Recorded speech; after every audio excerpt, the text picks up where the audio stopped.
வைஃபையே connect ஆகல, நான் எப்படி படிக்கிறது? புக்ல தானே படிக்க போற, எதுக்கு உனக்கு நெட்டு? ரெஃபரன்ஸுக்கு நெட் வேணாமா? மார்க் கம்மியாச்சுன்னா என்ன கேட்காதீங்க. சரி, நான் ஃபோன்ல கனெக்ட் பண்றேன், படி.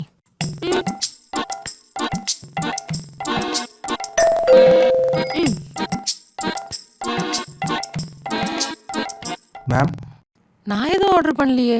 இந்த அட்ரஸ் தான் போட்டுருந்துச்சு. நகரு, நான் தான் ஆர்டர் பண்ணேன். எக்ஸ்ட்ரா மார்க் ஒன்று கேட்குறாங்களா?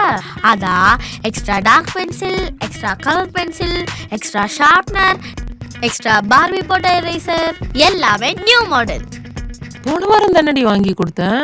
எக்ஸ்ட்ரா மார்க் ஒன்று கேட்குறீங்களா? படிக்கிற விஷயத்தை போய் கணக்கு பார்க்குறீங்க.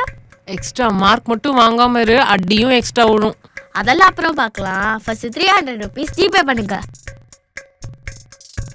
ப்ரோ, நீங்கள் 10 minutes லேட்டாக வந்திருக்கீங்க. ஆனாலும் உங்களுக்கு நான் 5 star ரேட்டிங் போட்டிருக்கேன். Thank you bro. Thank you bro. ஏய், ஃபோனை காணோன்னு தேடிட்டு இருக்கேன், இங்க என்ன வச்சு விளையாடிட்டு இருக்க?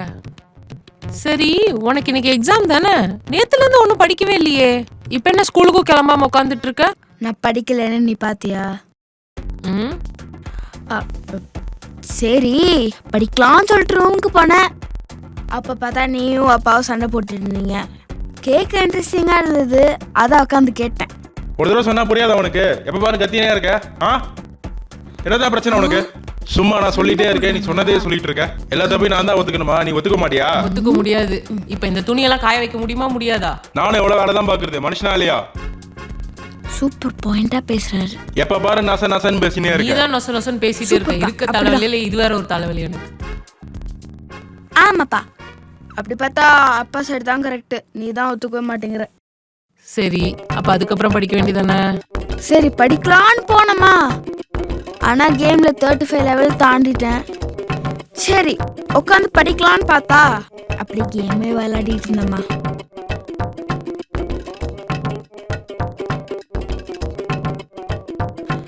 எஸ். அப்ப நீ நேத்து எதுவுமே படிக்கலையா? இல்லம்மா, ஃபோக்கஸ் பண்ணி படிக்கலான்னு உட்காந்தேன். அப்புறம் தான் ஒரு உண்மையே தெரிஞ்சது. என்னன்னு? புக்கை ஸ்கூல்ல மறந்து விட்டுட்டேன்னு. அப்ப எக்ஸாம்ல நீ இன்னைக்கு என்ன எழுத போற? அதுக்கு அதை எழுதிக்கலாம். என்னது, கதையா?